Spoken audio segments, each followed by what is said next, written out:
These footprints were a long time ago. This windshield is completely shattered. Oh, really? Yeah. Huh. This story begins with an RV that appears to be abandoned on the side of the road. But inside was a chilling and murderous secret a man kept from the outside world until he blurted it out in a shocking admission caught on body cam. My name's Chris Wells. I my girlfriend, she's in. And you won't believe how long he says he kept this dark secret. We're on the case presented by Law & Crime. I'm Chris Stewart.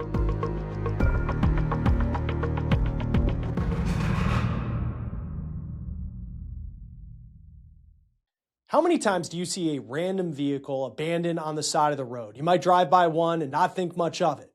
This is where this story begins, on a snowy day in Idaho Falls, Idaho. That thing hasn't been here but a couple hours. Oh no, they said there was somebody in at 6 o'clock last night. Yeah, that's weird. Well, but it's just weird the tracks aren't more blown in. Yeah. So, yeah, that's a lot of windows. Definitely a lot of windows. Let's see here. Idaho Falls police are trying to figure out what the story is with this RV that's parked on the side of the road. It has no license plates. Some of the windows appear to be covered. One is broken. But this isn't just some random find, because a short time earlier, this call came into Idaho Falls police. Good. How can I help you? I just was looking at my friends were talking about this post that Bozeman Police Department put out. Okay. Sorry, I'm just pulling over here so I can talk to you. And there is apparently a missing lady. Well, the Bozeman Police Department is asking for assistance locating a 34-year-old Megan Ashley Stedman. Okay. And she's known to be associated with this 1973 motorhome, and it's just right outside of where I work. I work at UPS on Wardell, 1000 Wardell. Okay. And it's just, we always have, motorhomes or campers parked over there, so I didn't think twice about it. And then I started looking at this information, the picture of the motorhome. Then I drove by.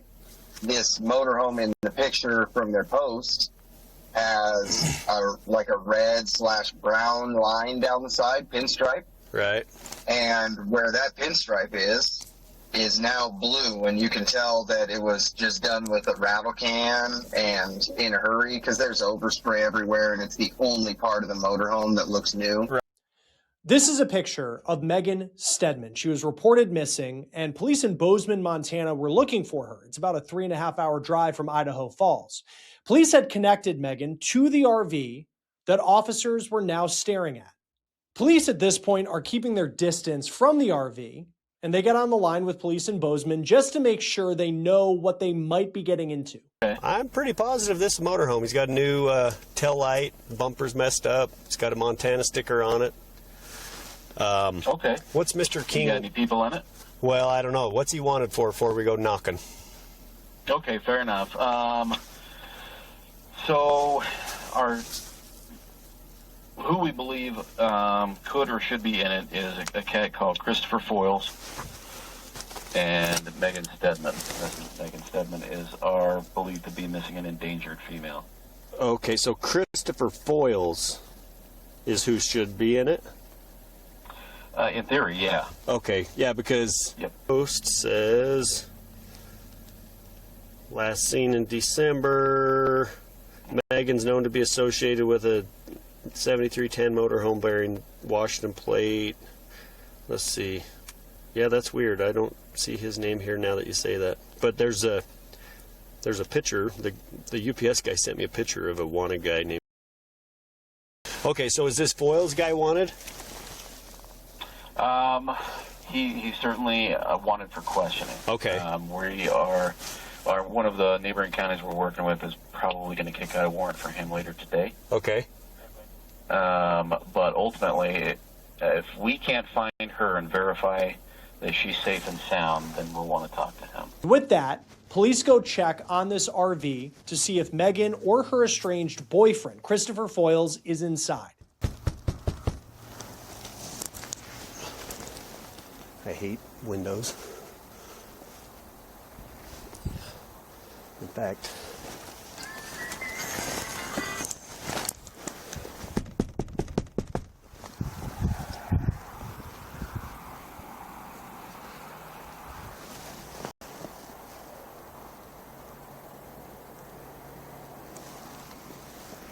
can't hear anything.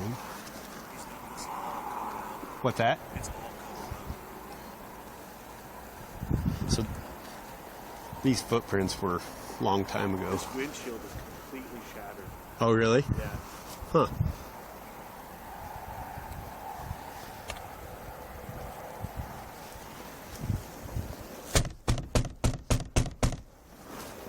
I'm going to pound on from the other side. Knock, knock! Look at this. That entire thing's bulged out.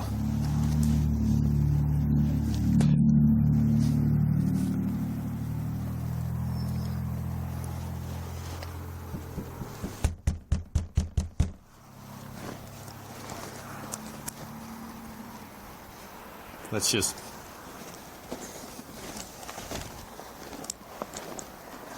So, I don't see any condensation on the windows, which leads me to believe there's nobody in there, because there would be condensation on the windows, dude. I mean, There's heat in there. even with heat, it Yeah. would, I mean, there's nothing running. You can't hear the furnace, you can't...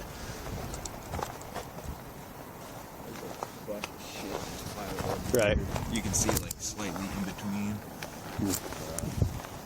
Well, I'll go call him back. To this point, there's no sign of Megan or Christopher, as police go report that they haven't found anyone inside the RV. But at that point, a man comes out. He says his name is Jason.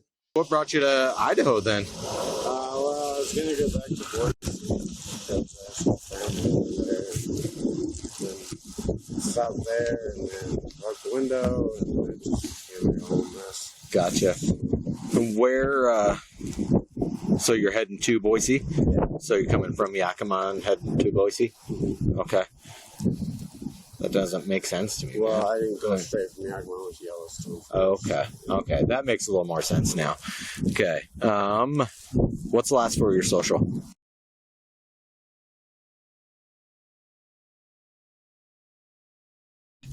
Hold tight for just a minute. Where do you have ID out of? It's going to be out of Washington. Out of Washington, you have it? Okay. Hold tight for just a minute with Sergeant Hal here, and we'll just try and get you on your way, okay? Okay. Police ask about a broken window, and he says he just bumped into it, which doesn't seem to make a lot of sense. Oh, really? You've been here for 2 weeks? Okay. Just kind of stuck, or Well, what? I had a problem with the starter at first.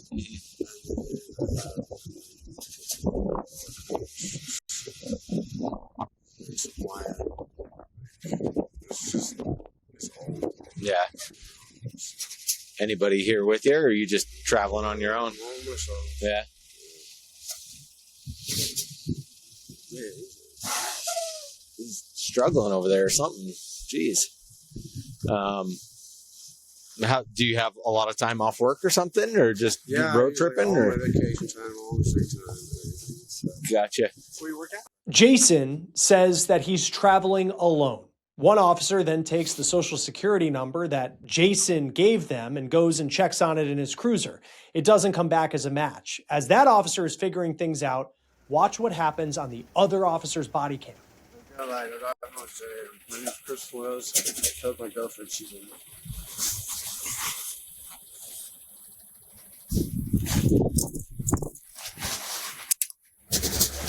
We knew you were Chris. We're just making sure. You said you killed your girlfriend and she's inside that thing? That is a shocking admission made to the police officer. Police would learn that Christopher Foyles killed Megan Stedman on December 22nd. That is more than 2 weeks before the scene that we're watching play out here on January 12th on the side of the road in Idaho Falls.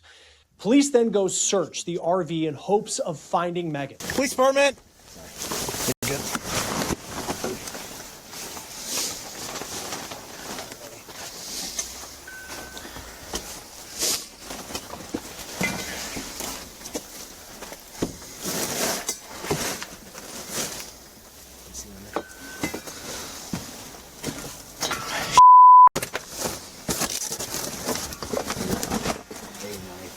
I saw the knife on the floor.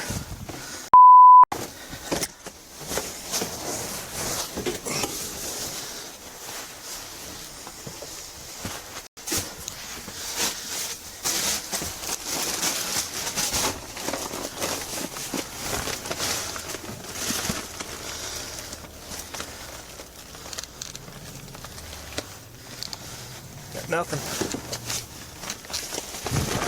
I got nothing. Nothing?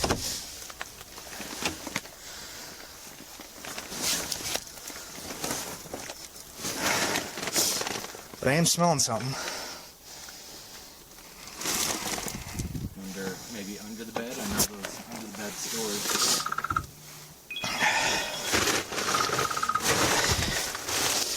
Well,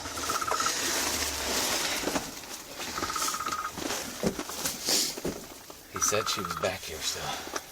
I can smell something. Yeah.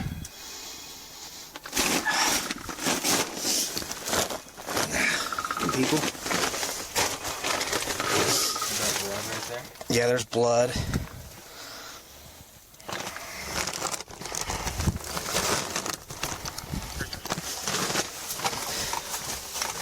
Hang on. Let's check in here first. Like this. I did. Oh, you did? Yeah. It's just a small closet.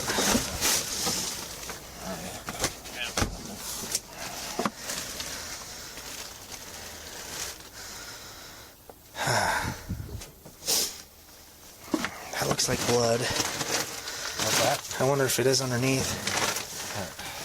That'd be my guess at this point. Let's go ask him. That's what I'm Is this a wondering. step? I think that He's stepping on it. 'Cause I could smell it. Okay. Let's back out and see. Can I see that flashlight, Tom? Yeah. You feel that black blanket? That's my. Oh, yeah, right there. Okay. There's hair. Yeah.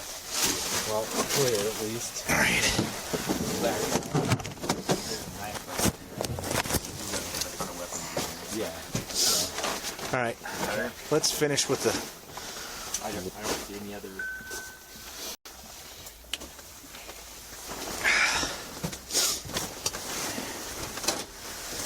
All right. This is yours, Tone? Police find Megan's body in the RV. They say that Foyles stabbed her to death in the parking lot of a Walmart in Bozeman, Montana. On top of Megan's murder, Christopher Foyles also killed her dog. I don't know how much history you want, but Whatever you want to share, man. Here's what Foyles told detectives in an interrogation. He talks about how he and Megan were in a relationship, but the longer they were on the road, the more stressful things got. Notice in this conversation how he puts most of the blame on the victim, Megan. it should be okay. But then it was still like every morning it was like something else, and then she was like consistently just on me, like, you need to be around me all the time. You need to I need to know what you're doing, like, just like, you need to come to bed with me, this and that. And I was like, I'm a grown adult, like, and I'm happy that I'm trying to do stuff. Mm-hmm. And you say you want this stuff done, but then you're not going to give me the time to do it. Like, how am I supposed to sit here with you and have this done? Like, this is not realistic, Mm-hmm. And so we ended up in this huge fight again. Like, finally one morning after, like, it was like 10 days after this, like, every morning, her just, like, freaking out on me. Finally, she said she was going to leave, and I was like, fine, and I fucking all pissed off, and I started yelling, and I was just calling her and tell her she's die, and that, like, she needs to stop with me, and I'm like freaking out. I like go into this like basically mode of like rage, and she ends up calling the cops, and I go back to jail, and then Is that still in Montana? yeah. When was this? Like, what month do you think? I went back to jail November 11th. November 11th. Okay. Mm-hmm. And then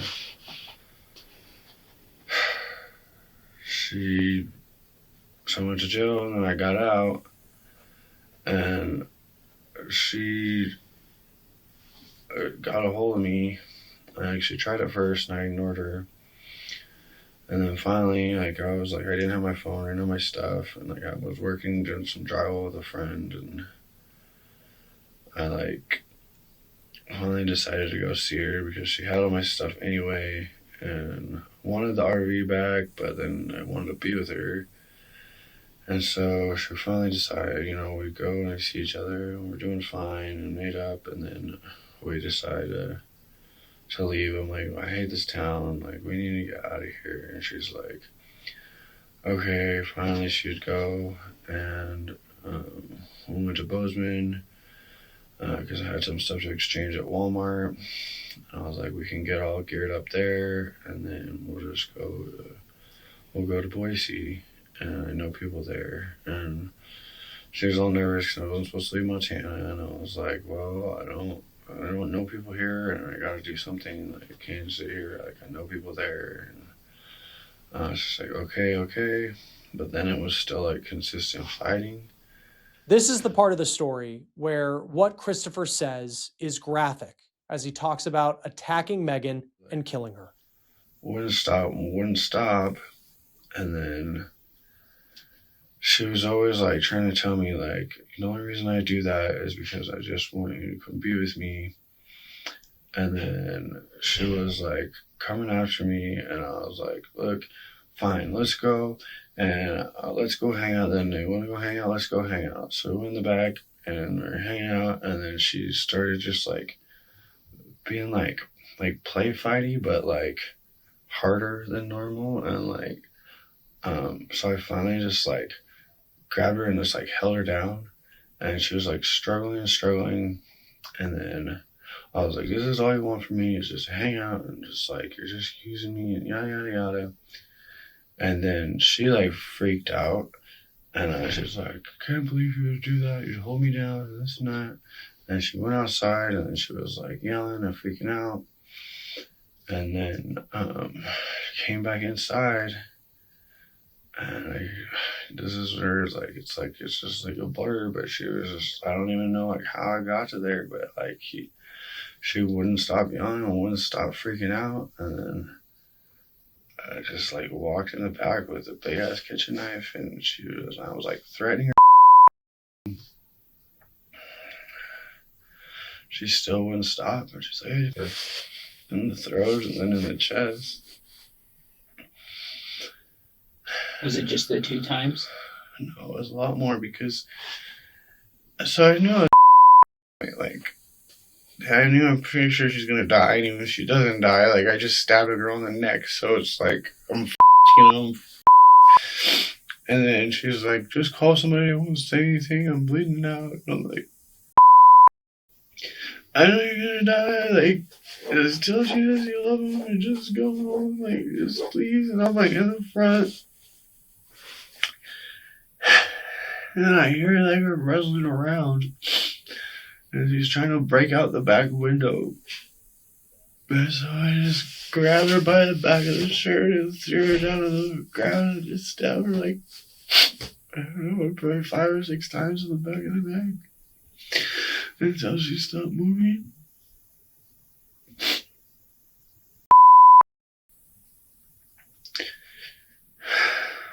Do you need some tissues, Chris? Can we go smoke again? Yeah. Just give us a second, and we'll be right with you and get you that cigarette, okay? You standing here? Yeah. Okay.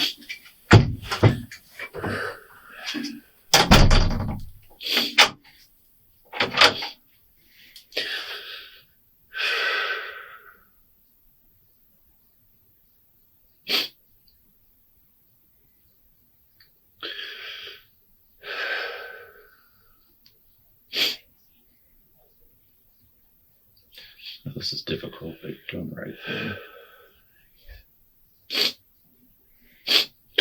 just feel so bad for her kids. I really think her kids a lot. I really loved her a lot. So, you know, I think by sharing with us what happened in your story, I think, you know, you're at least going to give them closure. Oh. Right? Yeah.